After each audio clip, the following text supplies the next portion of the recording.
focused on understanding consumers and informed choice in the digital age.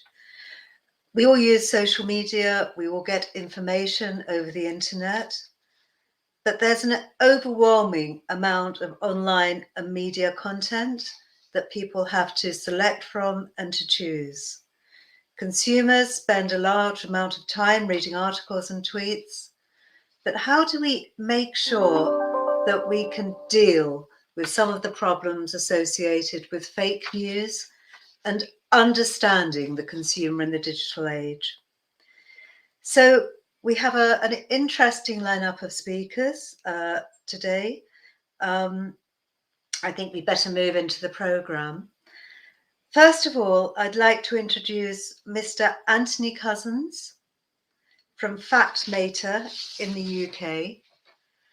And Factmata is aiming to make sense of the online chatter, to get insights over in relation to important conversations which are happening right now. The idea is to start finding out how to track coordinated disinformation and fake news, including on COVID-19. So, Antony, I'm going to hand over to you. Off you go. Sorry, Lynn. It's Hanna first. It's Hanna, then Antony, then Hans, then Michele.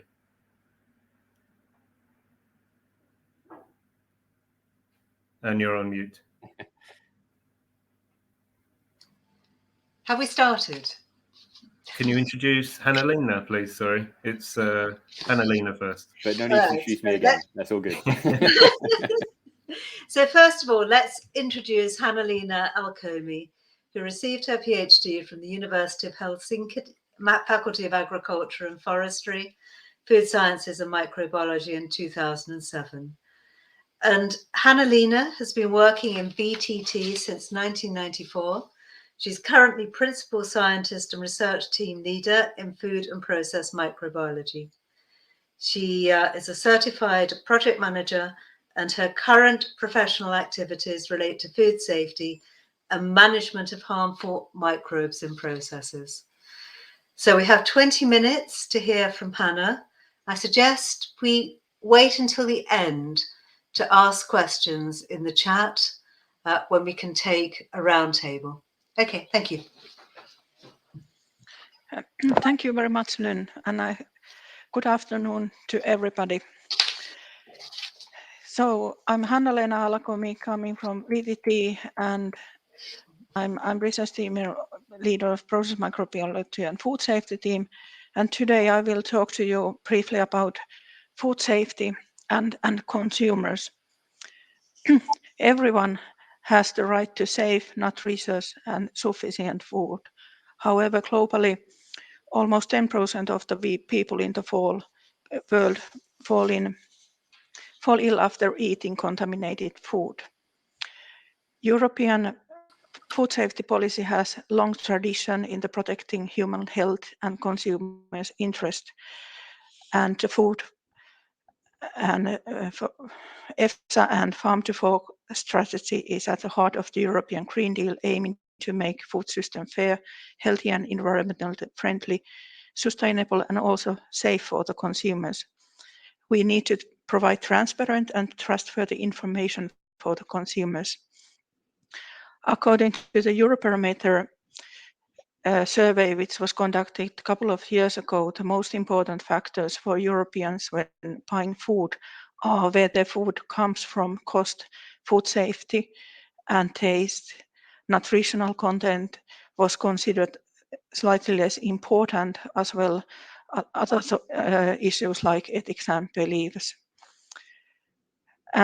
But over 40% of the respondents say that they are personally interested in the topic of food safety. In beginning of this year, started a new project, Food Safety for EU, and this is a collaborative action to support the European Commission in shaping the food safety system of the future. And during the 3 years, the project will deliver solutions to support the EC in its aim in aligning research, policy and innovation with the societal needs and perspectives and improving food safety across Europe. We will design, develop and release a multi-stakeholder platform and innovative digital tools to help citizens, consumers, scientists, companies and other stakeholders to co-design and shape together the future food safety system in Europe. The project has activities all over Europe in 4 hubs in different regions of the Europe, and our approach is to involve, participate and share tools and ideas of the system. Currently there are 23 partners from 12 member states and associated countries, and the network is expanding. And our aim is to enhance the public confidence and trust through transparency and access to integrated knowledge. So in this project, we also conducted online surveys for different stakeholder groups, food safety authorities, industry, consumer associations and consumers. And our aim was to identify what communication methods are currently used, how often, and are utilized for sharing information with the public and consumers. The surveys were widely distributed by the consortium in the hub to the different regions and also through the associations in the consortium. We aimed for 2,000 replies throughout Europe, and that's what we received. And now we have been analyzing the results, and we are now also getting identification of the currently used communication methods and best practices, and see whether there are any regional differences between the countries and locations. And also the identification of the gaps and selection of the best practices is ongoing. So here are some of the highlights from the consumer survey, and like also in the previous mentioned Eurobarometer survey, the consumers have high trust in food and ingredients. More than 55% say that they have very high trust on the food. And traditional media is still popular. Consumers like to watch television and obtain food safety information through that. And nowadays also social media is utilized a lot. The consumers have quite similar trust as in the previous study. We were interested whether the corona put influence on this, but only 15% had decreased trust in authorities, 13% had increased, and people had rather neutral reply on this question. We also asked from the consumers how they feel about the food safety authorities. Most of them felt that they are trustworthy and understandable, but they have lack of visibility, and consumers don't know how to contact them. And about the companies, they think that the companies are visible and easy applicable, but they also lack trust, and there's kind of bias with the information provided by the companies. NGOs are seen as independent and trustworthy, but sometimes also too militant. And related to the food safety authorities, many of the respondents also say that they don't know who are the food safety authorities and how to see the information from them.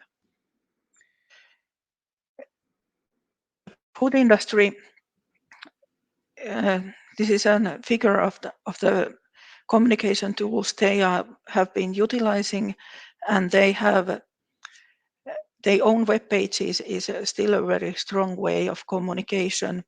In addition, along to the on product information, QR codes and text on the labeling. And this and also the utilization of the some like Facebook and Instagram is also increasing among the industry. But here's a figure of the communication tools utilized by the food safety authorities. And they also rely on the organization's website and some in the dissemination of the information and raising of awareness among the consumers. And they are also utilized to make scientific content easier to understand and sharing of information example in risk communication. And dissemination can be maximized through effective use of the organization networks and contact as amplifier. There are several ways how the industry and the food safety authorities can provide the information for the consumers, and this is online media information is increasing all the way. In the end, I would like to acknowledge the Food Safety for EU project partners who have been participating in the preparation of the surveys and analyzing of the results. Nils van Linde, Peter Leuning from Pura, Leena Lindner-Vicini, Tiina Hyytiäinen, PAPS, and the project coordinator Veronica Latanzio and Nuncia Sito from ISPA. If you have any further questions, you can ask them later or write in the chat. Thank you for your attention.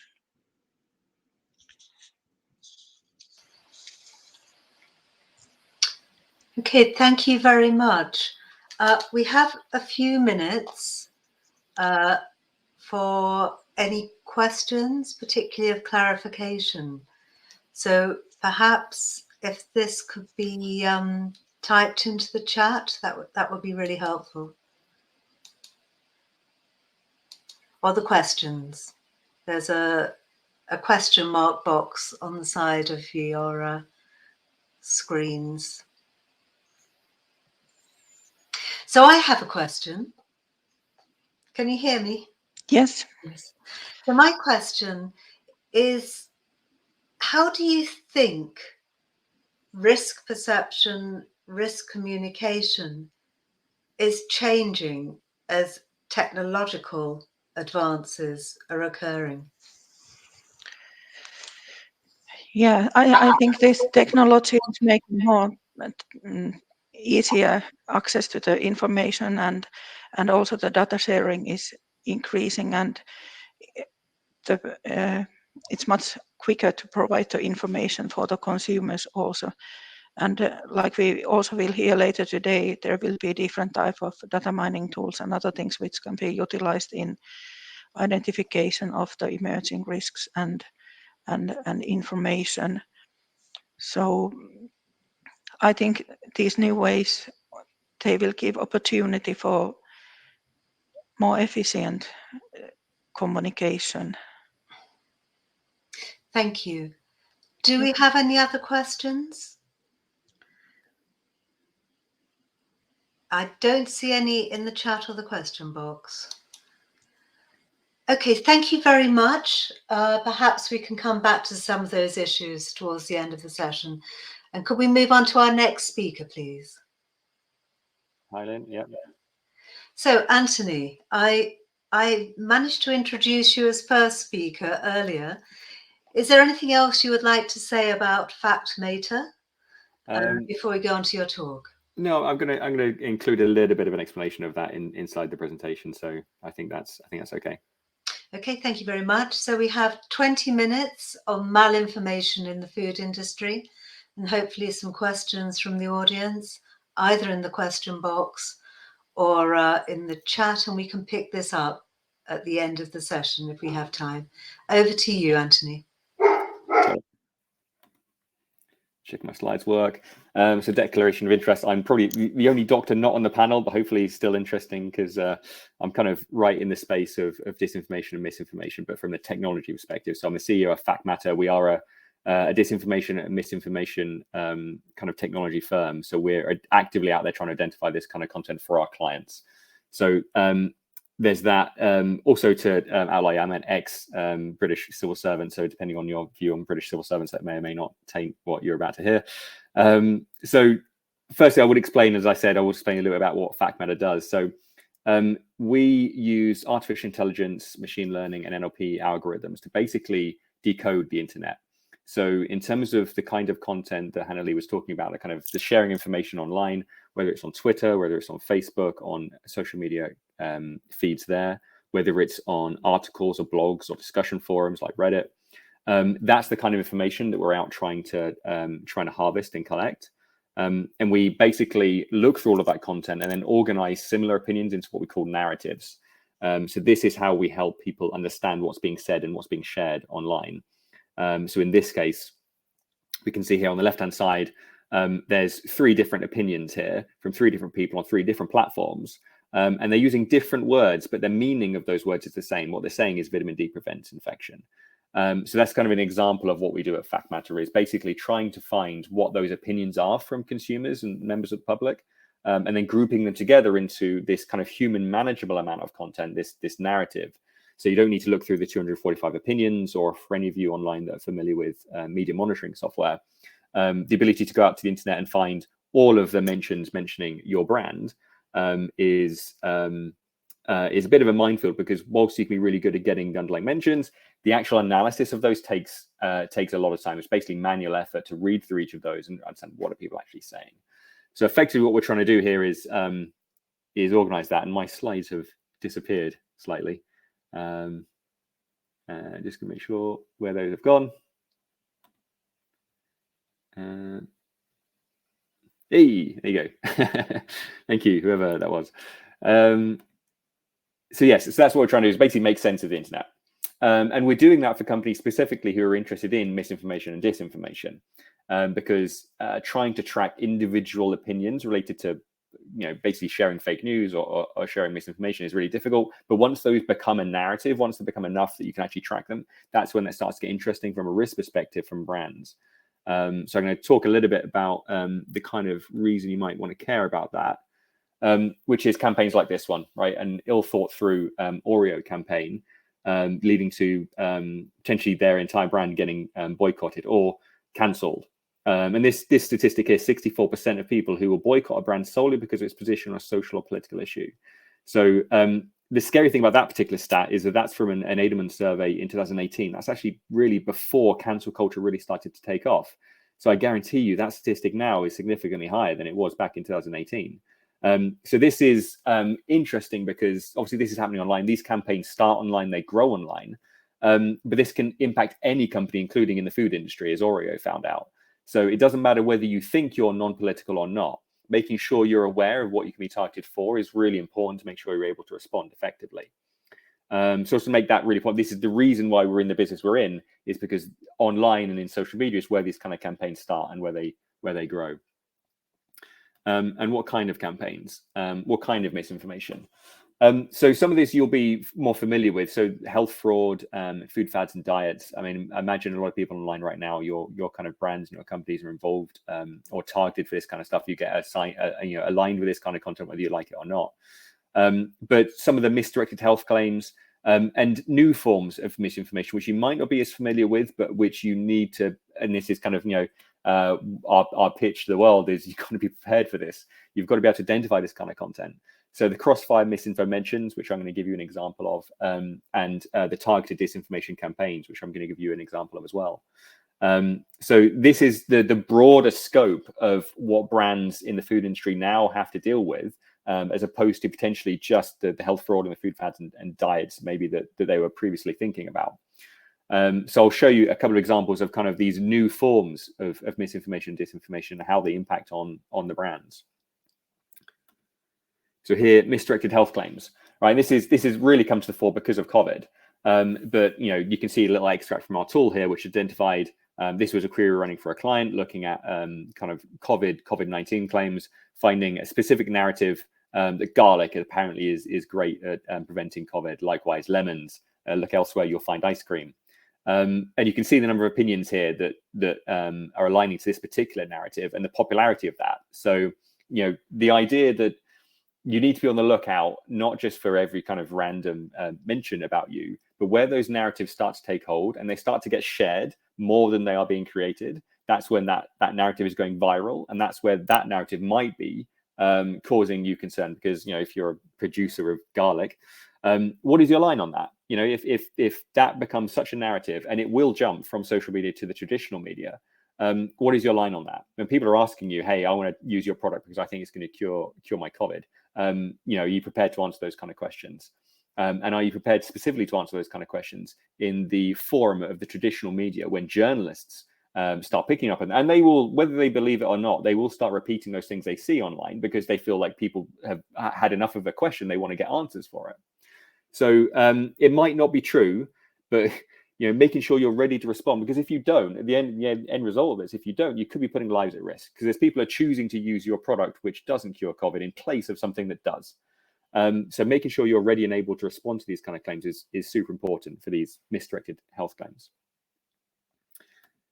Another example, the crossfire misinfo mention. So this is basically, it's nothing to do with you or your brand. It's not by kind of anything you've put out there that you've been associated with this kind of misinformation, just that you happen to get mentioned and drawn into a debate. And in this case, this was a courier working for a different client, and this was a pizza brand that was drawn into a debate in very strange circumstances related to the kind of the fake news narrative that Stockholm in Sweden is basically a no-go zone, that it's murders on the streets and gun crime is out of control. And it was just a random mention in a single tweet, which turned out to be from a bot account, which was sharing basically a lot of kind of false narrative content related to Stockholm. But mentioned that this particular bot, pretending like he's a real human, he said he'd had pizza with the chief of police in Stockholm. And that the chief of police was telling him all this kind of bad stuff about Stockholm. So the point about crossfire misinfo mentions is it doesn't actually have to be anything to do with your product, the way you're selling your product. You could get mentioned and drawn into that debate at any time.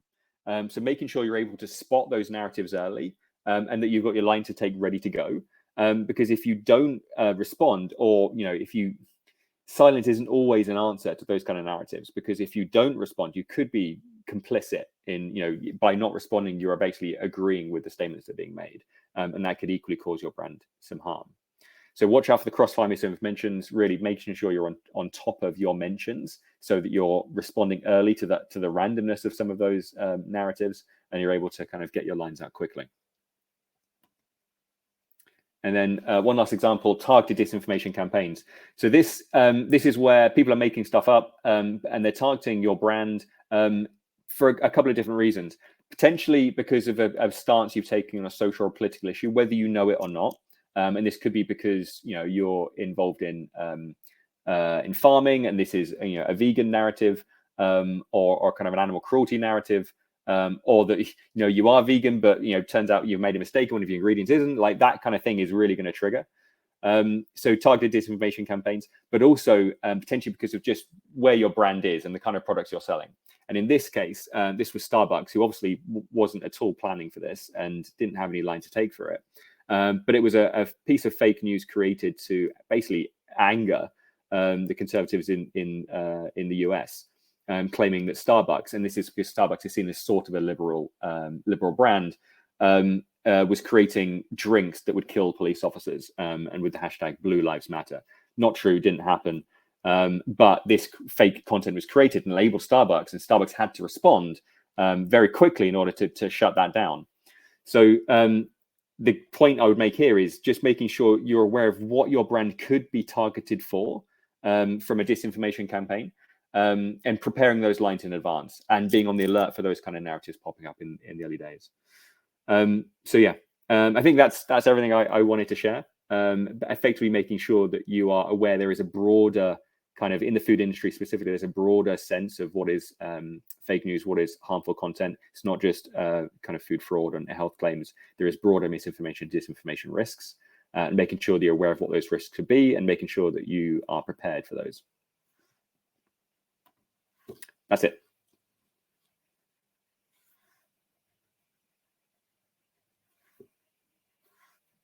Okay, thank you very much, Antony. That's very interesting.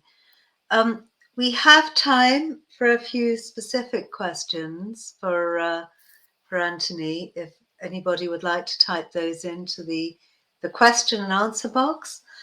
In the meantime, I have a question. Mm-hmm. I imagine there's a big confirmation bias in the way people select their information on social media, that you're reinforced by looking for messages which you already believe. Do you think there's a way of, if you like, identifying where that's happening and perhaps introducing some counter messaging? Or do you think that confirmation bias is here to stay? Yeah, I mean, confirmation bias is clearly here to stay. It's kind of an innate part of how we think, right? So we're not going to change the fundamental behavior of humans for confirmation bias. And confirmation bias is one of the largest causes of these kind of narratives going viral because of the filter effect, right? You follow pages and you follow people who sort of agree with what you're saying, and that's the reason you followed them in the first place. So the confirmation bias is already kicked in. So when you're exposed to this kind of content, that's effectively the result of the confirmation bias you had when you started following all those pages and those authors. So it's already inherent to the way the narratives are being shared. In terms of kind of combating it, the one thing I think the point I really want to get across at some point here, and I'm glad you asked the question, is as an industry, and we've seen this affect individual companies, that if you're responding to these kind of misinformation campaigns as an individual company, that isn't as strong as the entire industry refuting it or pointing out that the problems there. So the thing I would suggest that would kind of combat almost the most is making sure that as an industry you come together on what your truths are. So rather than referring everyone to your individual website, if you can, and this works well in other industries, if you can come together to find that joint kind of ownership of the truth. Let's all agree, not just us as an individual garlic producer, but as the garlic producing industry, right? Does garlic actually help cure COVID? Because if it doesn't, let's all agree that and shout louder about that specific fact to try and combat these kind of false campaigns, rather than individual companies trying to do that. It's like, let's get together and amplify that message. So that's one thing I suggest is something that specifically the food industry can do to help with some of these points, is come together, get your truth straight, and shout louder with them. Okay, thank you. And one more question from me. How potentially serious are the economic costs of cancel culture now and in the future? Huge. So I think I took it out of my slides. It was like a little bit too much information on the page, but I think last year it was estimated at 39 billion globally. So this is the problem of fake news, misinformation. Like Oreos felt it. There's a really one of the classic examples is actually of Metro Bank, which faced a bit of not a run on the bank, but it was getting close to being a run on the bank when basically a fake narrative was created. The Metro Bank was going under, and that caused a whole bunch of people to be basically queuing outside Metro Bank branches trying to withdraw their cash, which itself became like a self-fulfilling prophecy. So yeah, potentially huge. We will see companies go under because of this, no doubt. If we don't see that already for smaller brands, we'll start to see that for larger brands when they, the cancel culture phenomenon isn't going away. I think with more millennials coming into the buying cycle and into kind of the buying audience, I think we'll see cancel culture increase, and we'll see larger boycotts, more significant economic impacts for companies if they don't get their responses correct. Okay, and then we have a little bit more time. I have one more question for you specifically on this talk. What drives cancel culture? What are the factors that are most important in driving both the fake news but these kind of brand boycotts, which seem to happen very quickly. Is it environmental concern or is it something else? That's a really interesting question. I think it's to try and find the commonalities, because it's different topics for different groups, right? So for some people, there's an environmental concern. For others, it's an animal cruelty concern. But I think the direction of travel from millennials is to be more ethically minded in their purchasing decisions, more so than the kind of generation or Y or X or the kind of above that. So the millennials seem to be a lot more ethically driven with their decisions, and that's feeding through into the rest of the consumer base. And that's probably all I can say is the ethics is driving it, because otherwise it's individual concerns. I think the tooling has obviously got better, so it's become more effective, which might be encouraging more people to do it. So people have realized that if they are really good at organizing a campaign, they can get a lot more people involved, and that is more effective. Therefore, that encourages more people to do it. So I think, the tooling has got better, the targeting has got better, the effectiveness is increasing, and the number of underlying voices coming from, primarily the increase in the number of millennials in the buying populace, I think is probably, it's a combination of factors. Okay. And one final question. Is this going to get worse before it gets better? Depending on your point of view. So if you're a brand, this is only going to get worse. I think, the decisions of a brands, like I think brands that might have considered themselves apolitical previously, they're going to have to start forming kind of positions on topics, because I think the way this my own view on where this will go is that right now brands are getting cancelled because of their position on a topic. I think in the future brands will start getting cancelled because of the lack of a position on a topic. So when it comes to environment or animal cruelty and things like this, if you don't already have a position on that, you're just not gonna make it. You're just not gonna make the revenue as if you actually come out in a strong position on those kind of items.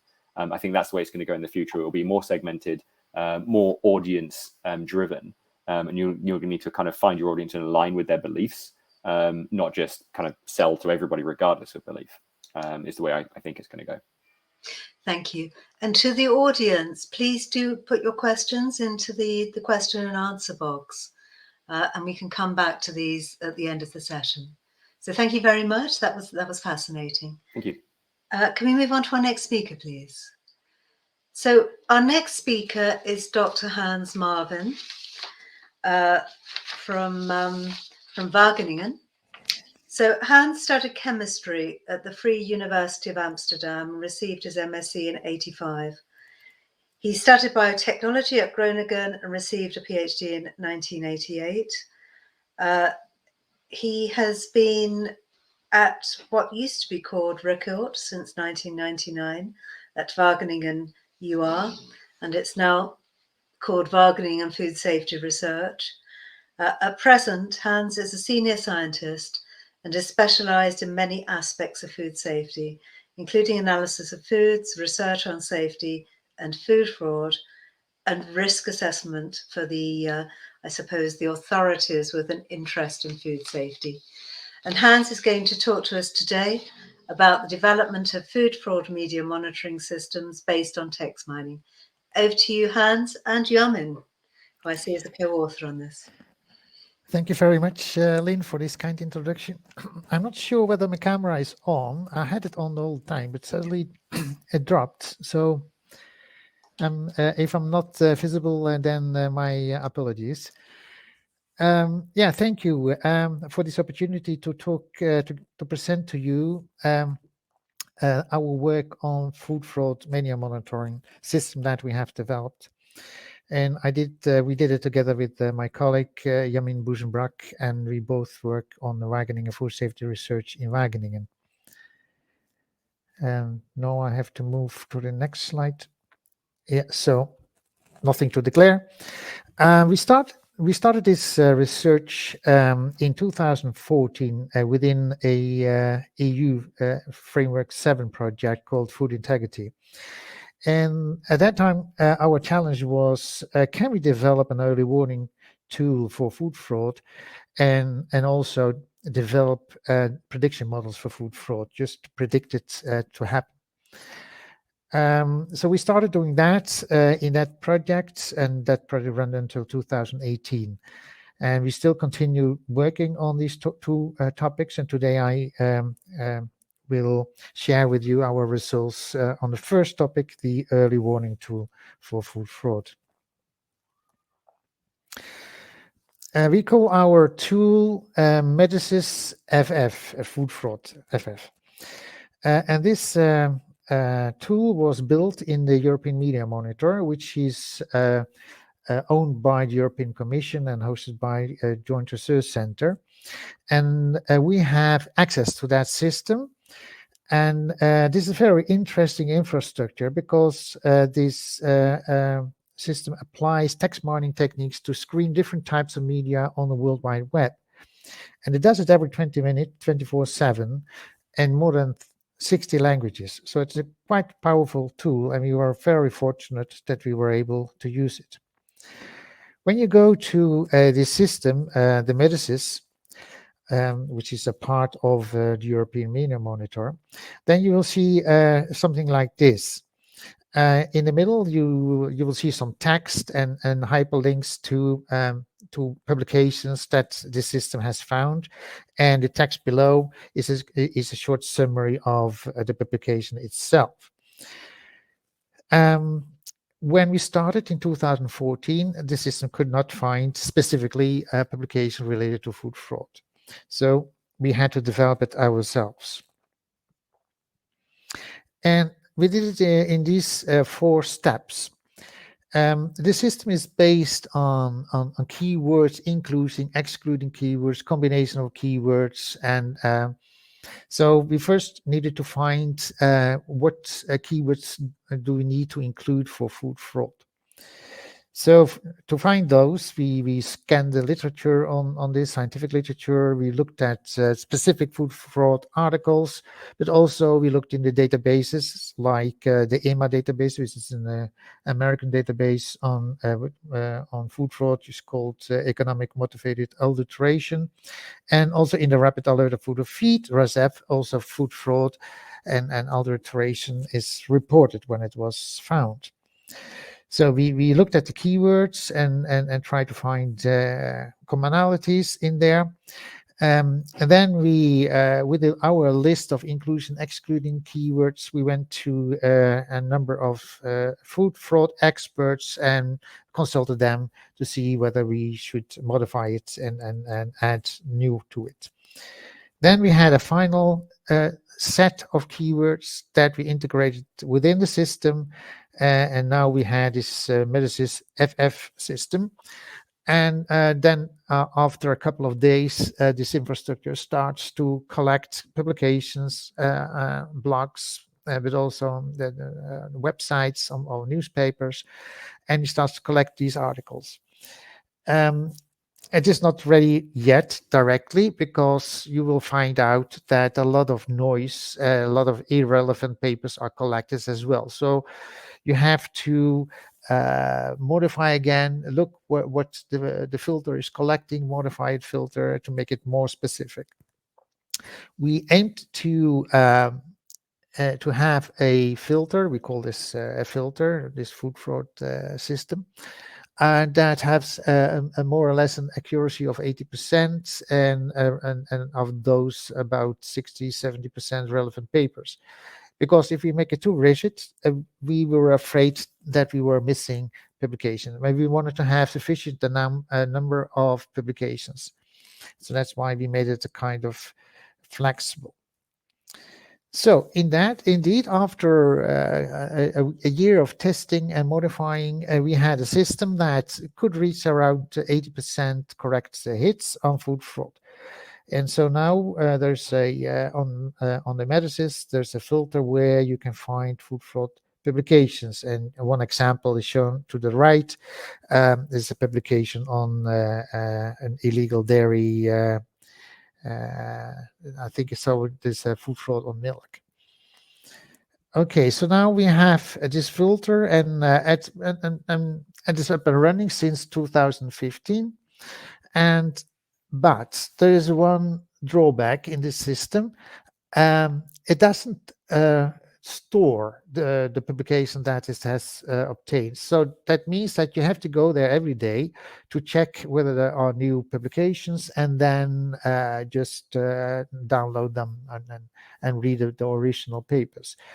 That's laborious. I mean, there's a lot of work to do that, specifically if you have a large number of publications.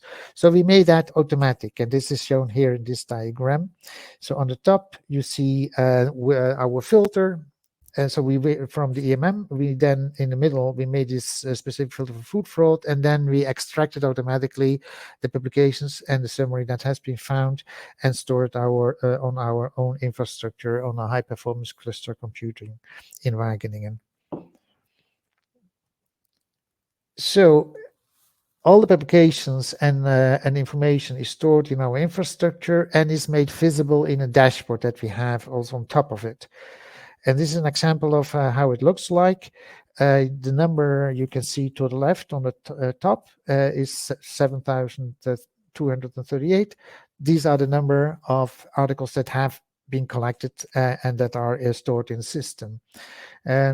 On the top middle, you can see the frequency of publications found each day. I forgot to say that we have made this filter also collect in 8 different languages. So we have Arabic, Chinese among them as well.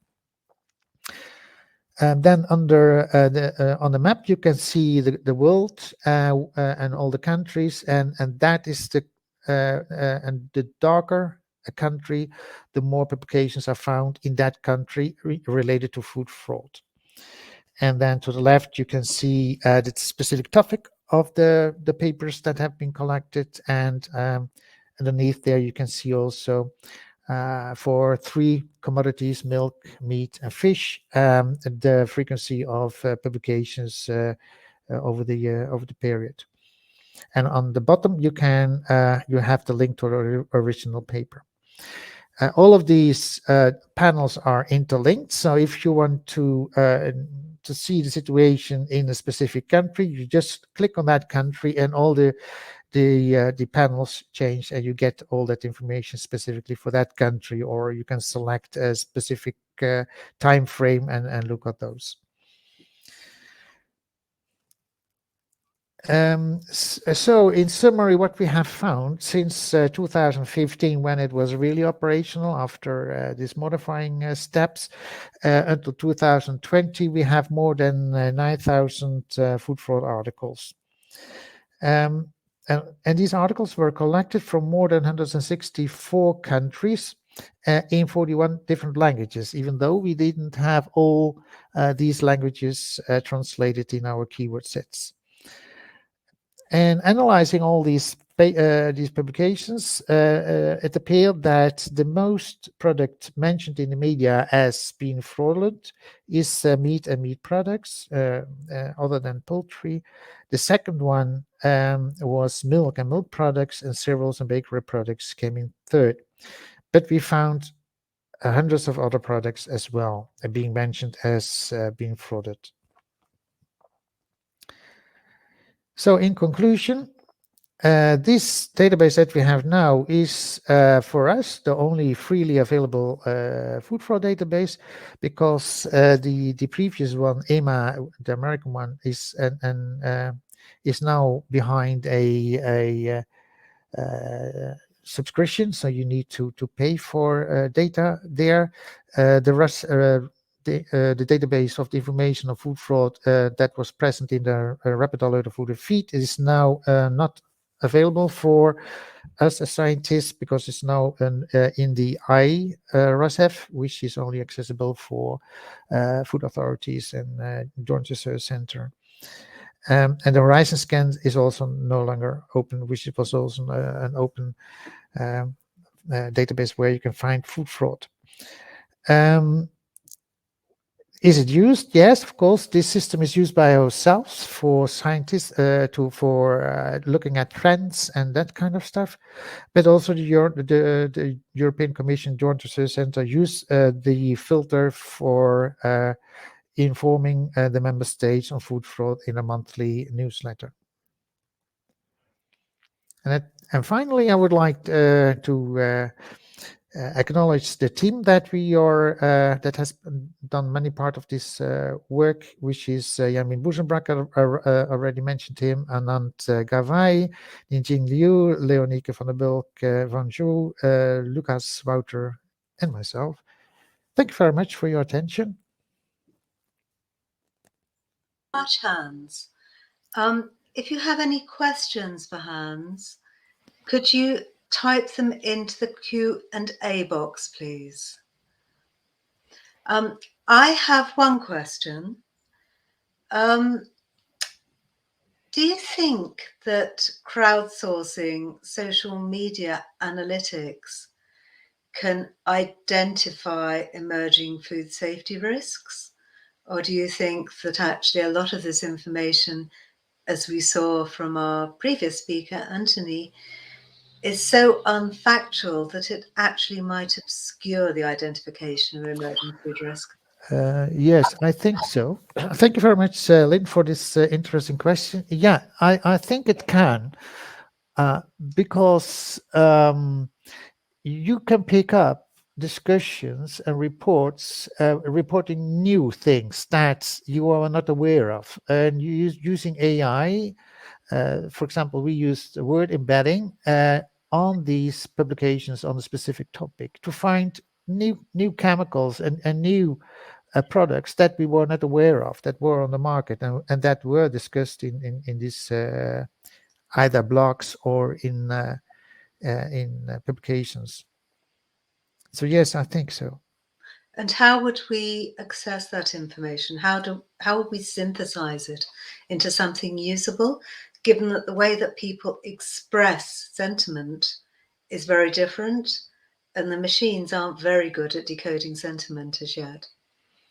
Yeah, we what we did, we used word embedding to find.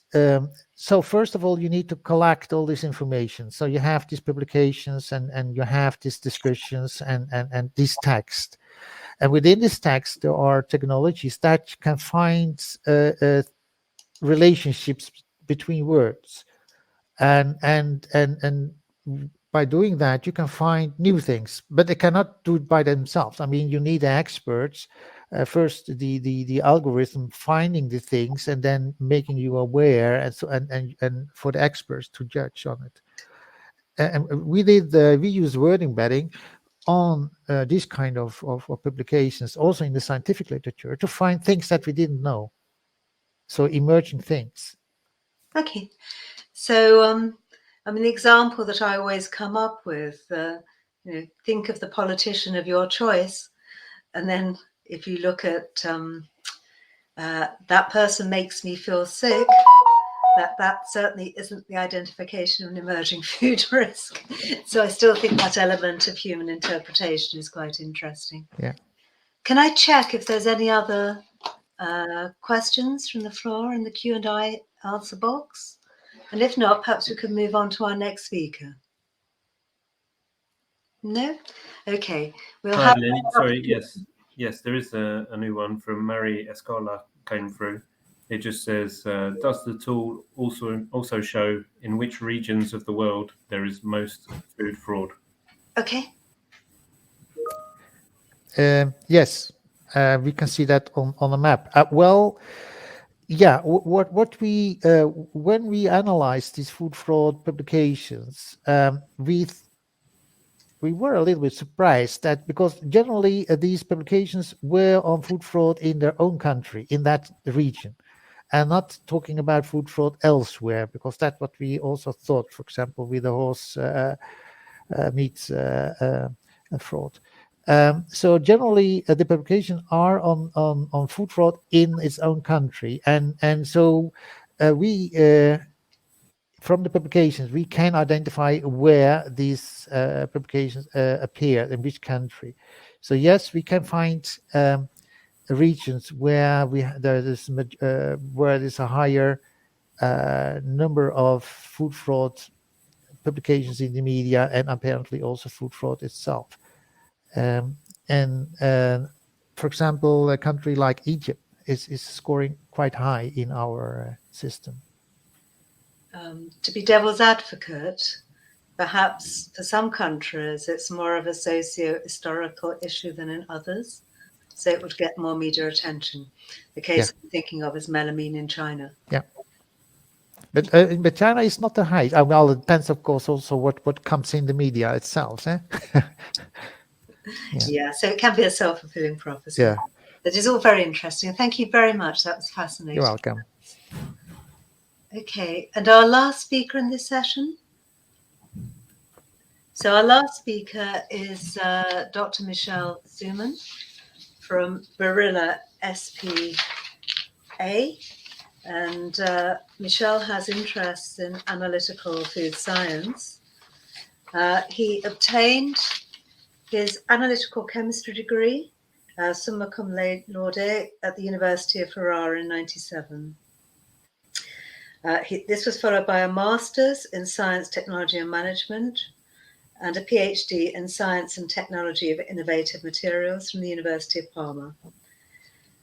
He started as a food safety and authenticity research manager in Barilla Spa company in 2003. Here he's been working on an international context with public and private research centres and organisations on research projects within the field of food chemistry, food safety, quality, authenticity, food contact materials, sensing and mass spectrometry applications for food products. So over to you, Michele. Thank you very much, Lynn, and good morning or afternoon to everybody, depending on your time zone. Thanks to ILSI for having invited me in this session. I think and I hope that what I'm showing you will be quite complementary on the previous speeches, because it seems like, let's say, the closure of the circle in which I'm trying to show the kind of analytical tools, part of them that industry can apply, following also some, let's say, prediction strategies like the one that Hans has just shown. So, first of all, okay, nothing particularly to declare. We can start talking about the concept of frauds.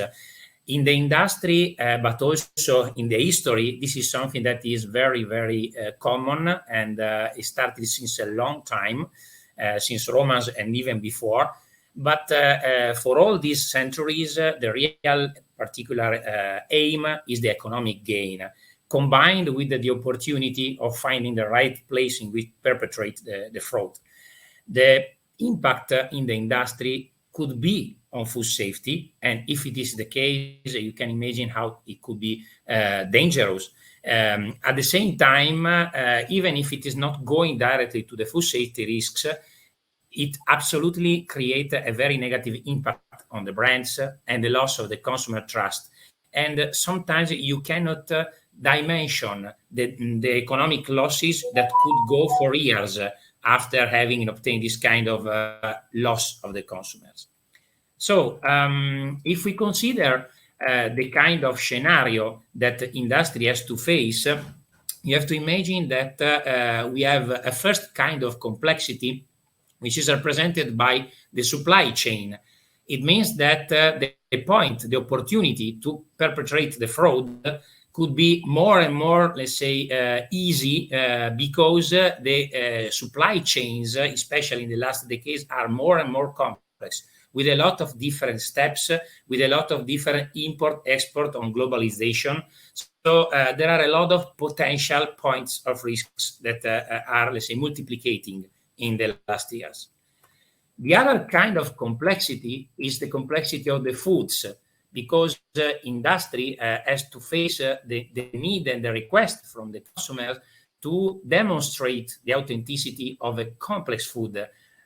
What are you thinking about if I'm asking you what is an authentic Italian pizza, for instance? You can imagine that we are talking of a lot of ingredients coming from different parts and different kind of processing. So demonstrating the authenticity of a complex food is a big issue on the table. So the new, let's say, complexity of the scenario is unfortunately what happened in the last 2 years with the pandemic. And I was quite surprised in the presentation of Hanna, the first of this session, when she indicated that COVID seems not too much determine the loss of trust from the consumer for itself. But what I can tell you is that for sure, from many sources, we have clear indications that the increase of the frauds related to COVID is something real. So there's a sort of paradox in this sense, because consumers is not to be so worried in this sense, but in reality, the frauds determined from the pandemic are really increasing. So do we have any tools to face these complex scenarios? I'm showing to you some examples. Some of them are also coming from the same Food Integrity European project already mentioned by us in respect also to the system just showed about the potentialities of predict new risks. In this case, I'm showing tools that can be applied for the industry to analytically evaluate the potential risks, and a knowledge base, so a big repository that has been also delivered to be maintained to the European Commission as well, is divided in different commodity ingredients and analytical methods to be inquired in terms of existing analytical tools that could be validated, that are already official normative or just published in scientific literature, so with different levels, and can be used directly from the food industry to prepare control plans, for instance, but also from the laboratories or academia to disseminate and access to new knowledge on this. If we consider another potential strategy for the industry, it is represented by collecting case histories. Having a stable collection of the cases that happened during the years is a good tool also to try to create information to evaluate how there is a specific trend for a chain, and also if there are already some specific solutions that has been already applied to a similar case already happened in the past. And these are examples or ways to create this kind of case histories, dividing the risk for the location, the type of accident, the adulteration details, or the analytical solutions that has been applied, and also clearly the mass media resonance on that. Then we can consider to create matrices that are available also from the Food Integrity Project, as said, to combine in a simple way that can be exploited also from small, medium enterprises, that indicates the raw materials, the chain that can be affected, the type of specific risks. In this case, the example is on the geographical origin of the tomatoes, and the kind of analytical solution that could be good for screening or confirmatory purposes. And in this case, stable isotopes analysis could be a very effective way to demonstrate analytically the geographical origin in the chain of tomatoes. Another example can be represented by the dairy products. And again, stable isotopes could be a good tool also for PDO products, so for a specific claim of geographical indication or, let's say, traditional specialties. And another example that I can show you could be on the egg products. In this case, I wanted to put the attention about the possibility to indicate some specific markers that could be relevant for a specific fraud. For instance, the illegal use of incubated eggs can be solved if you look for a specific marker that, chemically speaking, is represented by 3-hydroxybutyric acid, for instance, or uracil as chemical markers.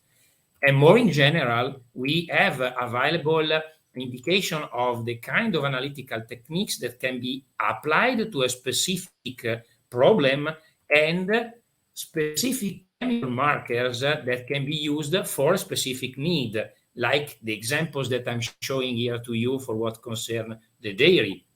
In this case, for instance, we have examples of markers that could be used for evaluating the not declared addition of pigments by carotenoid profiles, or the famous melamine case for the apparent increase of protein content that was on a big case of the last years. So using this kind of repositories and combination of information, industry can share strategies, share ways to defend the entire, let's say, stakeholders from the fraudsters. In general, from the analytical point of view, we can divide the analytical methods or the strategies in two ways: non-targeted methods and targeted methods. So a sort of fingerprinting approach to look for everything that could be an anomalous indication in a product, or targeting, as said, some specific markers. And there could be a workflow for this that I would like to show you with some examples. Egg products, extra virgin olive oil, and durum wheat could be the examples that I'm going to show you to explain the workflow. The first important point is the sampling plan. In the example here for the egg product study we did, important point is being representative of the world you want to model.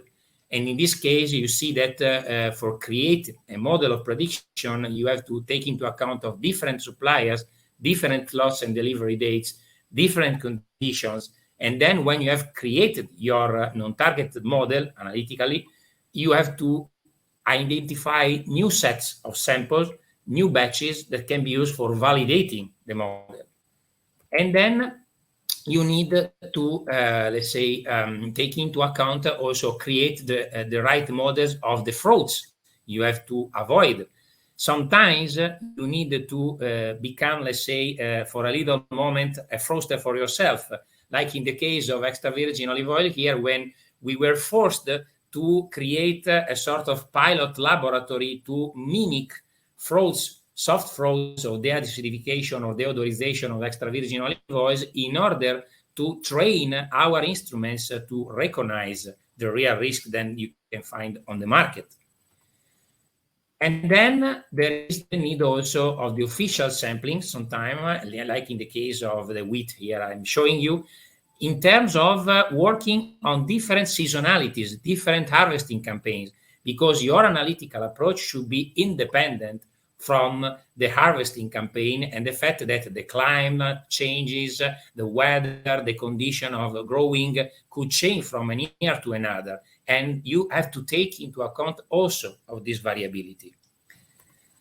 After the sampling in this way, there's a statistical treatment to be done, like in the examples here where you see there's the possibility to clusterize with your analytical models fresh or not fresh egg fresh products, or extra virgin and not extra virgin olive oil, Italian or not Italian wheat. The point is that your model should be comparable when you try to replicate your approach in different labs and different instruments. In the example here, I'm showing you what we tried to do for the extra virgin olive oils in two different analytical labs, one in Italy, in Barilla, and another one in University of Prague, with two different instruments and different operators and in different moments. And there's the possibility to demonstrate an interlaboratory comparison of the clusters that you can obtain extra virgin or frauded oils. And in this sense, also in a second level, to identify also markers that comes from this non-targeted analysis. And then the idea could be to exploit these chemical markers identified through this first non-targeted initial fingerprinting approach to make more cost-effective for the industry the analysis, because after having indicated the right markers, like for egg product freshness, some amino acid that goes down and some degradation products that goes up during the freshness changes, some polyphenol derivatives or fatty acid oxidation products for the frauds, the soft frauds in extra virgin olive oils, some oligosaccharides derivatives that are relevant for the Italian geographical origin. After that, when you have validated those markers, you are in condition to set a cost-effective methods with reduced economic impact to make more routinary analysis for the industry. So this workflow is, let's say, something that could be iterative and can generate a good process to move from an identification of, in some specific cases, markers, and then the application of effective methods or routine controls in a second time. And this could be the way for the industry to work in order to identify, prevent, and mitigate from the analytical point of view the risks. And with this, I would like to thank you and thanks for the kind attention, and I'm available for potential questions that raised. Okay, thank you very much. Fascinating talk, Michele. I have a question, but I'm just looking to see if there are any other questions in the Q&A box. So please do post your questions. But my question is, why is food fraud increasing during the pandemic? Okay. There are different reasons for this. I can try to mention some. For instance, if you think to the restaurant chains and all this kind of, let's say, chain that imply all the different suppliers before the restaurants, before the catering, etc., you can imagine the potential lots of food, also fresh food, but not only, that were stopped, blocked, and they remained in some ways in a previous point of the chain. So the example of closing suddenly the restaurant for weeks, then trying to reopen, then reclose again.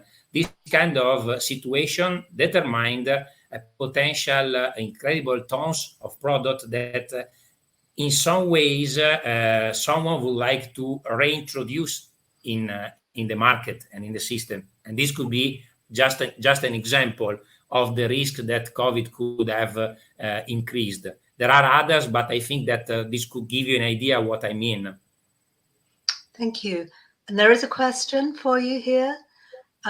What's the future hold that we need to have large databases on analytical fingerprints, so stable isotopes, etc., of different food ingredients to which it can be compared with analytical results from food suspected to be counterfeited? Is this the way forward? Can you try to summarize a little bit more the question? I'm not sure to understand completely. So the question is, I'm just reading it from the screen, but my understanding is, will we need large databases on analytical fingerprints from which we can compare our results from counterfeit fruits to identify those who've been counterfeited? Is that the way forward? I think that it could be quite challenging to have completely untargeted fingerprint databases. The point could be to demonstrate at least the replicability of the approach. Probably we need to harmonize a number of potential rules for harmonizing the approach on how to replicate, reproduce a similar analytical non-targeted results. Probably creating databases could be very, very challenging and also could create quite complicated confidentiality problems within the stakeholders. But at least if you are able to demonstrate that an approach is replicable, is reproducible, then you can apply it directly on your control quality laboratory or your control authorities laboratory. And in any case, my thinking is that those instruments could be applied in that workflow that I showed, with the final aim to move from non-targeted to some specific targeted markers. And those targeted markers should be then the ones shared along the chain. Thank you. If there are no more specific questions, I'd like to move into the general discussion section with all of our speakers. Do you need to change something on the screen, Adam? Yeah, fantastic. Q&A session. So there's a question that's come in from Brian Hanley, and I'd actually like to ask Hans first, and then you, Michele, to respond to this question. So people will try to produce counterfeit goods to make money. Where are the next threats coming from? Eating it. Answer, the floor is yours. Yeah. Well, this is a very difficult question. Where komt? Well, I guess if it is related to poisoning or let's say hazards, the food fraud. I mean, you can make fraud for economic gain without health, only with for let's say for financial reasons, without introducing a hazard that cause health risks. But if you, for example, do substitution, let's say, for example, dilute milk with water, and you take polluted water, then you have a bigger problem.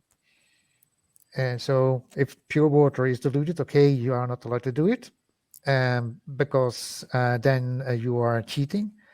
But if you in addition also use bad water that is polluted with all kind of bacterial that you know that you wouldn't expect in that product, then you have a serious problem. So that's what I would answer to what's the next. So I guess what we're talking about is almost a compounding of problems, where one issue links to another issue and causes more emerging risk issues, which we need to identify. Yeah. Michele? Sorry, go ahead, Hans. Yeah. So linking food fraud to food safety, to find when do we have when there is food fraud or adulteration, when do we really have a food safety risks as well, and that can be also an unexpected one, because you don't normally find a relationship of a specific hazard with that product. Okay, and I think we need to be in some way distinguishing between quality and safety. And perhaps there's a hierarchy of issues there that we need to address in regulation. It's just a thought. Michele? Yeah. If I can add something to what was said by Hans, I was quite surprised when in the first talk, Hanna showed that from the Eurobarometer survey, the consumers, as in this order, they're giving importance, which start from where the food is from, and then the cost, and then the third point, the food safety. They are quite close, but this is the order. And I was quite worried about this, because clearly these support the idea that the link between the frauds and the safety could be a channel for the next coming risk, also because the perception of the consumers on the order of importance, in my opinion, is quite worried, let's say, in some ways. The other point that I have in mind is the fact that due to the COVID, but in general to the overall situation worldwide, we are already in the last weeks, we are seeing that there are some kind of economic waves that are arriving. In this moment, the gasoline and in general other kind of situation are clearly indicating that there are some impact waves that are arriving on the market. So the point could be very careful in the fluctuations of the prices of raw materials, because that could be a high signal of risks, in my opinion. Thank you. I now have a question, I think first for Hanna, and then I'll ask Antony to answer the same question, if that's okay. So the question is, might it be that those people who actually would need information on the safety or quality of foods, who are often people from the poorer section of society, or people who are more vulnerable and don't have access to the internet, do not actually check the websites which deal with communication about food safety risk? And how do we reach those people if we're going to avoid, if you like, the creation of a digital underclass? So Antony second, we'll have Hanna first, please. Yeah, thank you.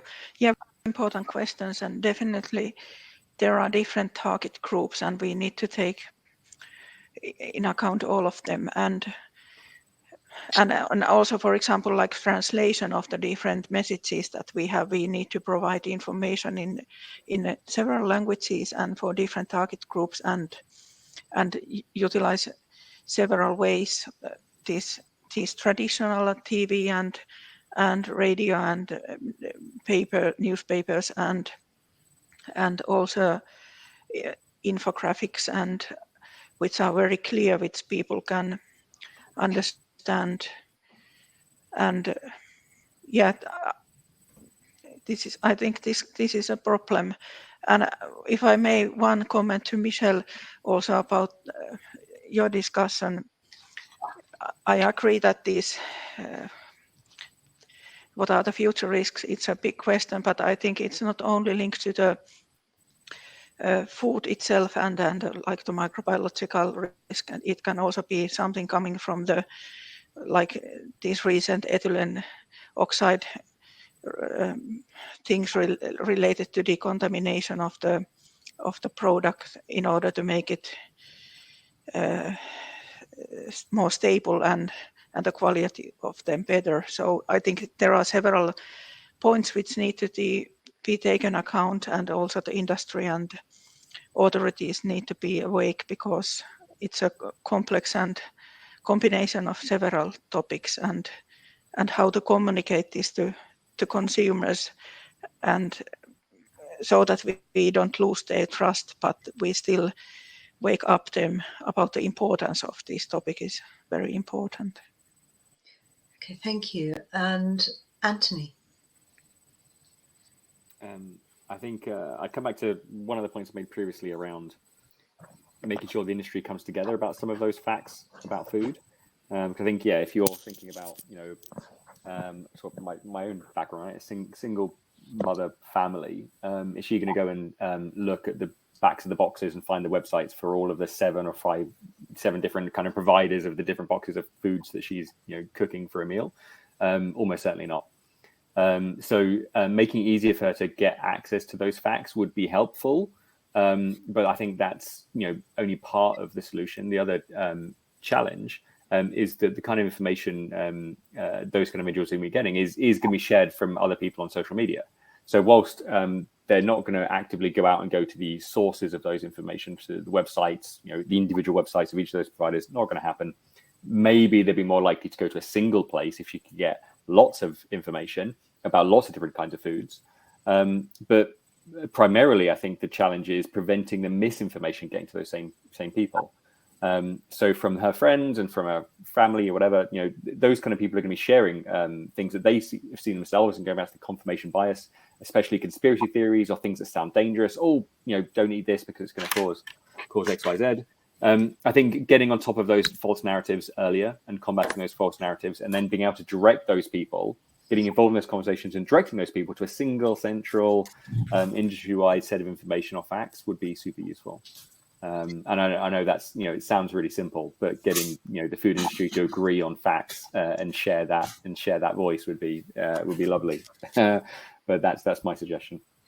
I guess as well, we need to take account of the fact that different people have different vulnerabilities to food safety risk, and somehow that needs to be accommodated as all of this progresses, which is quite a challenge. We have another question here coming in.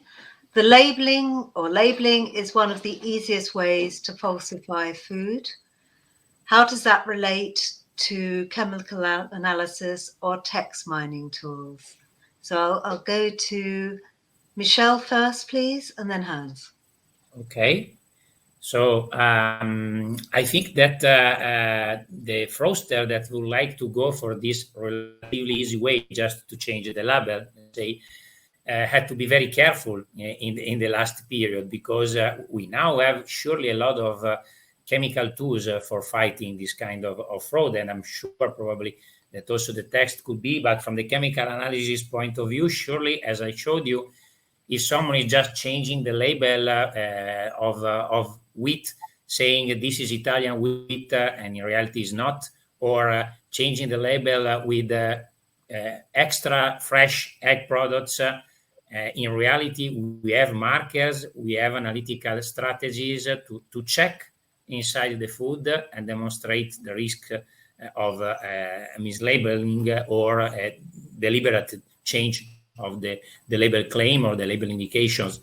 So surely it's a relatively easy fraud, but nowadays I think that we have a lot of chemical tools for fighting it. Okay, thank you. Hans. Yeah, thank you for this interesting question. Yeah, what can text mining do? I mean, you can find it and see, look at trends, and also in the products where it happens more or where it happens less.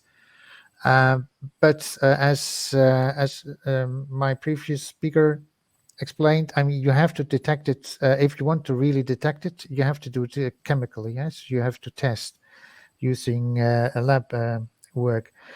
What I can say is that another, besides labeling, you can also easily change the expiring date, which is just also an easy way for cheating.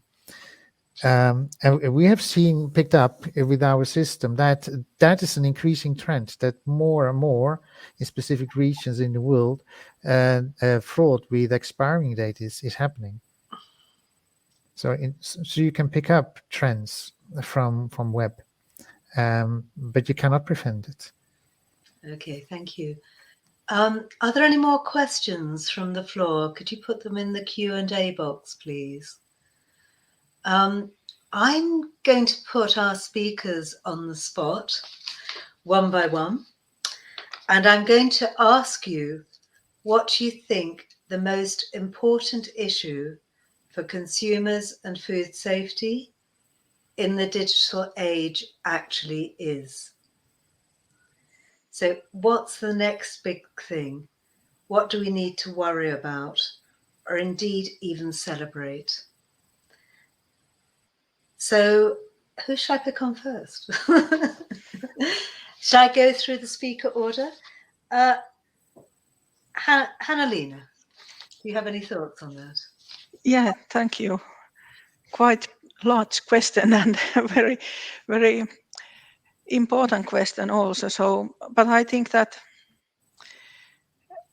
the consumers, they can still trust also our authorities, and like in Europe we have EFSA and other bodies who are taking care of that, and regulatory issues that we take care of the consumer, and there are guidelines and regulatory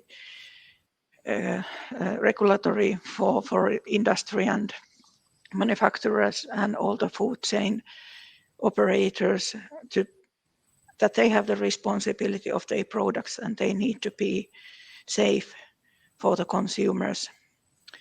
And even though there is possibility for the fraud and other things but I think by joining forces also the industry can cooperate and through the transparency and sharing of the knowledge we can make things better and also the food safer for the consumer. Okay, thank you. And how do we improve trust other than making systems transparent, particularly when all this fake news is coming through? Yeah, by educating people and sharing the increasing awareness, and I think it's one option. Okay, thank you. Antony. Yeah, it is a big question, and I would say it's kind of a number of different kind of contributory factors. So I would say sort of driven by the proliferation of social media, the increased number of people engaging on social media, the increased polarization and interest people have in sharing their views on food and information related to food on social media. Therefore, the propensity of the large proportion of fake news and misinformation and disinformation that's being shared on social media. I would say that is the biggest challenge. at least from my perspective of the problem, which is because I have a hammer and there's a nail. So yeah, that's the way I look at it. So to be just thinking about the potential elephant in the room, could commercial companies use social media as a kind of weapon to ruin the reputation of their competitors? Yeah, no, they could.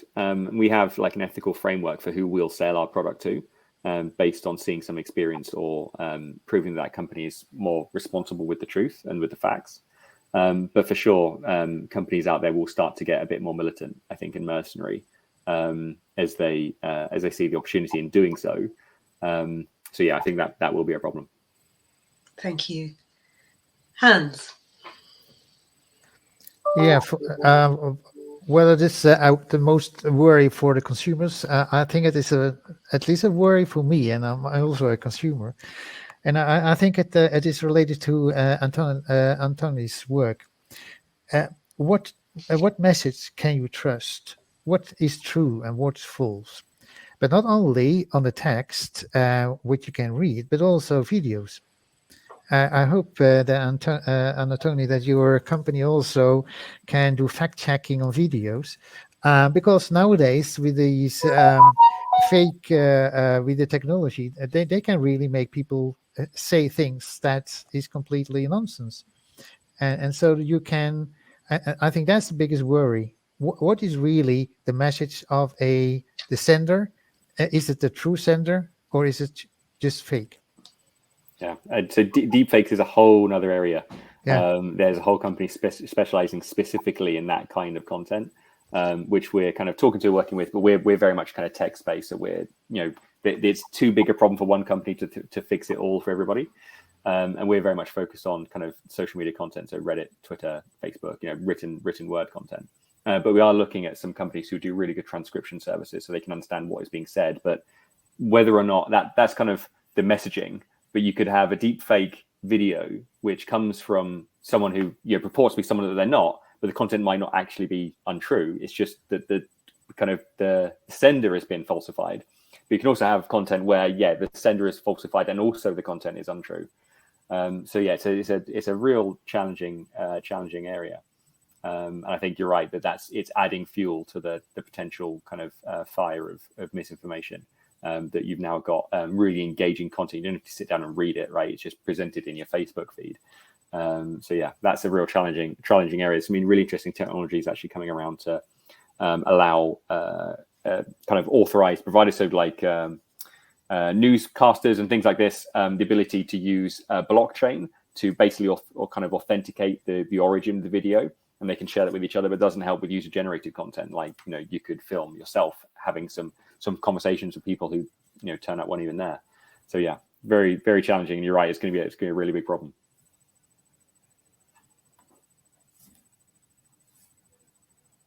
I think you are mute, Lynn, probably.